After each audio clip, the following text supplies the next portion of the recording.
بسم الله والحمد لله والصلاة والسلام على رسول الله اما بعد حديث المبهم حديث مبهم راورسید من حدیث مبهم تمخ حدیث مجهول و دا مبهم دی نو موږ ویلو چې په مجهول حدیث کې دراوی نوم ذکر دی د پلار نوم ذکر دی نسب معلوم دی قائمه الجرح والتعديل صرف په د باندې جرح او تعدیل نه دی کړی نه چا جرح نه په چا جرح کړل نه ولا تعدیل کړی وس حدیث مبهم دا هغه حدیث ته وایي چې باغی کې دراوی نوم نه دی ذکر صرف رجل ذکر عن رجل پته نه لګي کدا رجل څوک دی یا کله کله نسبت شوی کلی ته حدثني بغدادي حدثني افغاني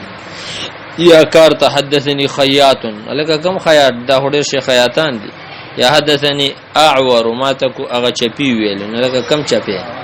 دا ټول مبهم کې راځي ويقصد بالمبهم قص کېدل شي په حدیث مبهم سره من غسوک لم يسمى في السند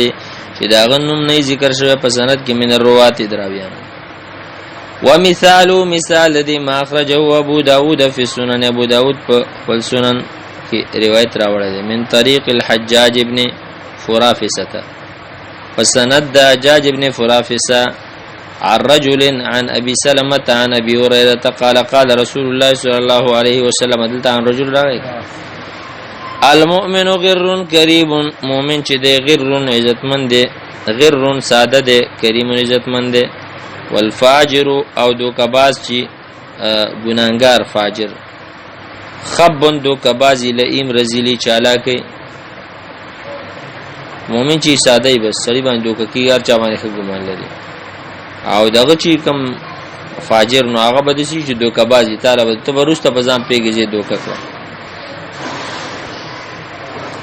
نو ګوره دا حدیث وس مبهم دی خبره باندې ورسېږي مبهم قسم د ضعیف حدیث دی کا وجه دلته رجل ذکر دی رجل چې ذکر دی پته نه لګی دا څوک دی چې کله د وسړي پته نه لګي نو ماته داغه د صدق او د امانت او داغه د ضبط او د عدالت پته چرته لګي اخلال د منځه خیال دی کنه او دلته خو منګه ټول بحث د دینه کو د حدیث صحت او د ضعف د دینه معلومیږي وقد يرد الراوي في الاسناد او کله کله راضی راوی په سند کې منسوبا الى بلد چې هغه منسوب یو ملک ته یو علاقه ته کلی ته لکه حدثني بغدادي حدثني نورستاني حدثني مصري حدثني افغاني او حرفه یې نسبت کار ته شوی لکه حدثني حياك جولارتوي یا حدثني خياط یا حدثني نجار او عاه یې مرض ته نسبت شوی لکه حدثني اعور حدثني اعرج ويكون مبهما ايضا دا هم مبهم کیږي ومثال ذلك الذي مثال ما اخرجه ابو داود غادش ابو داود راوړل من طريق محمد ابن مهاجر فسند محمد ابن مهاجر عن عروه ابن رويم من دا روایت نقل کړي د عروه ابن رويم نه عروه ابن رويم دا یا تابعی دی یا تبع تابعی دی قال دا ويحدثني الانصاري ما حدیث انصاری بیان کړی دی خبر ورسید پته نه لګي انصاری څوک دی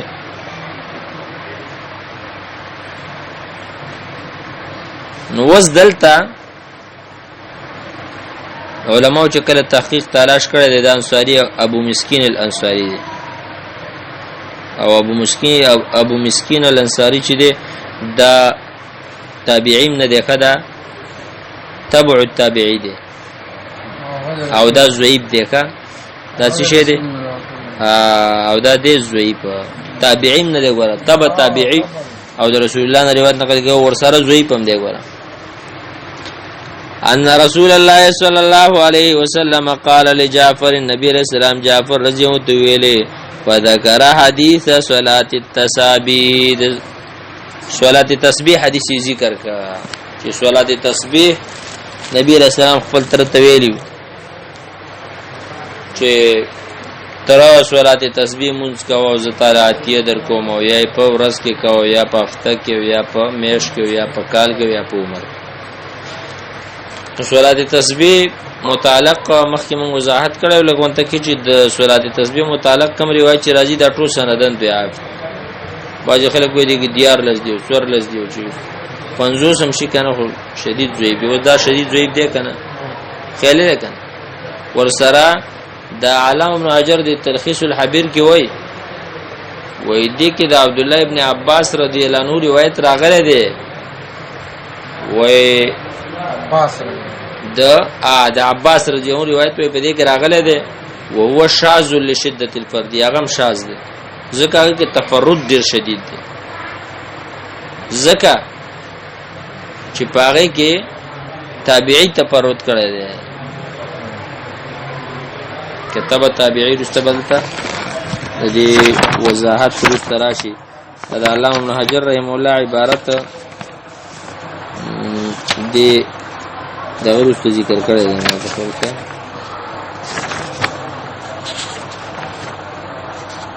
دا دی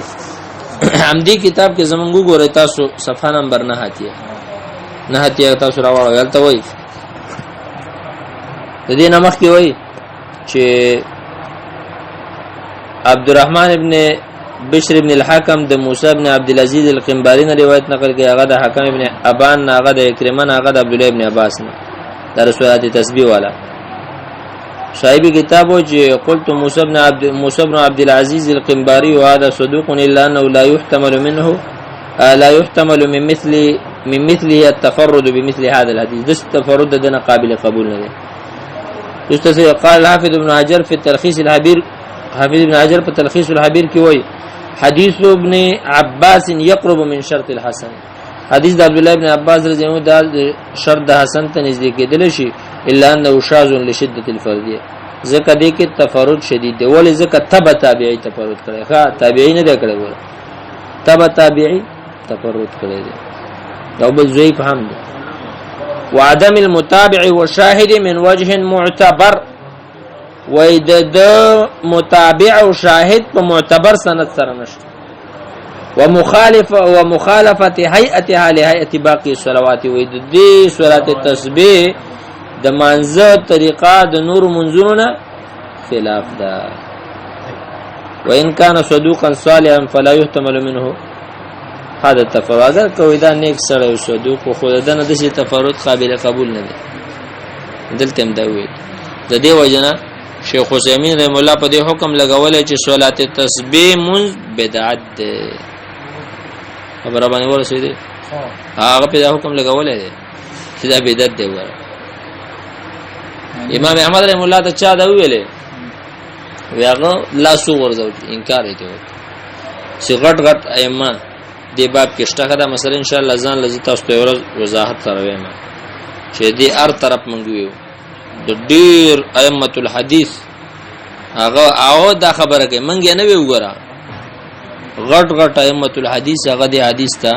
لکه امام احمد او امام بخاری او یحیی ابن معین او دا شي غټ ائمه هغه دې ته ضعیف وي عبد الله ابن مبارک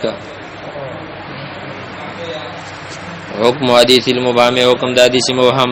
وحديث المبهم حدیث مبهم مثل حدیث مجهول العين د دې مثال دې لکه حدیث مجهول العين فإنه لم تعرف عين ولا حال دلتنه د راوی عین ذات پیژندل شنه حتی یتجب حدیث تر دې چې دلیل دغه حدیثونه ولې شي ويكون مقبولا دا به مقبول الا ان تعرف عين مگر ذات پیژندل شي واذا عرف من هو او کله چې پیژندل شي دا څوک دی حکم علی حدیث حکم بکې در شي د حدیث باندې بیا سب ما تقتضي قواعد الحكم په برابر داږي چې تقاضای کوي قواعد د حکم علی الاحاديث په حدیثو باندې چې څومره پکې دغه حکم را موږ په حکم لګو یا به ضعیف یا به منکر یا به موضوع حدیث مبهم نه دی دا بکلا ضعیف هم راځي ګور کله به منکر هم راشي کله به موضوع هم راشي واما ان كان المبهم صحابي ان کچته مبهم صحابي ولم يضره بهم بير صحابي بهم زرا نه لګي وان رجل صاحب النبي صلى الله عليه وسلم بس ته په یوه چاله کدا صحیح دغه څه مشکل نشته لأن الصحابه كلهم عدول زکه صحابه کرام ټول عدول مبهم المتن بل حدیث دے مبهم المتن وقد يكون المبهم مذكورا في المتن کله به مبهم ذکری په متن کې او فلا يدر ان ذاك في صحه الحديث دغه وخت کې صحت د حدیث ته دا ضرر نه رسي لئن ذکر المبهم غیر متعلق بالسند ذکر هغه سند سره تعلق نشته یعنی ابهام مضر په سند کې د مضر په متن کې نه دی چې سند کې ابهام راغی بس روایت د منزلار او که په متن کې راغی سباق نه کوي متن کې راغی کیسه ذکر او به یو سړی او د ذکر شو په حدیث منځ کې ذکر شو یو سړی او را پاسه دا خبره وکړه او خزو نو مې نه ذکر شوی اسباق نه کوي مثال ته پیش کړي هو مثال ما اخرجه مسلم امام مسلم راوړی د من حدیث جابر ابن عبد الله قال غوي شهدت مع رسول الله صلی الله علیه وسلم صلاه یوم العید زازر شم د نبی رسول الله سره مانزه ته پورز د اختر فبدا بالصلاه قبل الخطبه شروع وکړه په مانزه باندې مخکې د خطبه نه بغیر اذان ولا اقامه بغیر د اذان او اقامت نه ثم قام متوکئا بودر تکي والا بلال په بلال باندې فامر بتقوى الله حکم وکړه په تقوا د الله په ير د الله وحث على طاعته تیزی ورکړه په طاعت د الله باندې او وعد الناس او خلق ته نصیحت وکړه ذکرهم او خلق ته یاد دهانی وکړه ثم مذهب روان و بیان کو بلاړه حتا تنساء تر دې چې زنانو تراغه فواد او نواز ورته وکړه ذکرهن نصیحت ورته وکړه قال ورته التصدق نصدقه کوي وان اکثركن هاتوا جهنم زکه زنانو تاسو کې اکثر د جهنم خشاک دي زنانه بډیر جهنم ته ځي وقامت امراه من سته النساء پاس درو زنانه د مند خزونه صفاء الخدين تور اننګي تورو داغونه په مخ باندې راغلي صفاء د لغت چې کوم معاجم دي کتابونه دغه معنی کوي چې صفاء چاته ویل کی سود یمیلو الى الحمر داغه تورواله چې مایل شروعه بعض روایتو کې راځي دا خزه هنده وا والله اعلم وګوره وزدل تراله کنه یو خزه پاتې د خزو د من نو داس نقصان نه کوي ګرځي خزینوم ذکر نش سند صحیح دی وقالت فرمایا لما یا رسول الله ید الله پیغمبر ولی بدا خزی ورته ډیر شي قال نبی رسول الله ولی انکن تکثرن شکایت ځکه خزی شکایت ډیر کوي ګوره کنه هغه پلان کې دغه تدم رکه دغه وکړه جوړه وکړه ګوره په دې دا کې دوه جوړه وکړه مونږ یو ونه کړل دا او هغه بل ته وګوره څنګه خوراکونه کوي او د شي کوي مونږ یې چمونه وتکفرن العشیره د خاون ناشکری کوي که خاون ور سره څومره خو کې نو دا برا لګيږي سبو ته ما رايت منک خیرا قد سړی یو ورځ مم د خیر ونه کته ټول عمر زخه کا یو ورځ به معمولی خبره نو بس بیا به غریبه سترګو باندې سکی شي کله مم د دې سړی د لاسه د لب بیمار شو امانس کې هر سړی کې ګړې ټول سینويس او کله دسی وي د سادهګانی دي کله کله بس وګوره ماته سره څومره سخت شپې تیرې سخت شپې می تیرې کړې د راحت در باندې راغې اوس وې چې بل کوم هغه سخت شپې زما تیرې کړې که تاره ستې وې دا موږ نه تیرې کړې ساده مخلوق دی بس الله دې پی سخت شپې اوس موږ تیرې کړې ځکه خزه کور کې ناشته تیار ورزول خاون راو قال وفجعلنا خذ شروع يتصدقن من حليهن چې دیو صدقې شروع کړې د خپل وا زیوراتونه شروع زرونه ويلقين في ثوب بلال بلال جو په جامه کې ورچول هغه صادر نیولې چې شی ورچول من قراتهن والي ورچول د شروع زرو د څه خزي وکا من خزي به والي واچي هغه شاد باندې ولا دغه راغله ملک الموت دا غټ ایمان غواړي ورخه شته دی الحمدلله وسم ډیر شي خزشته دی مونږ دا ډیګه جوړول کنه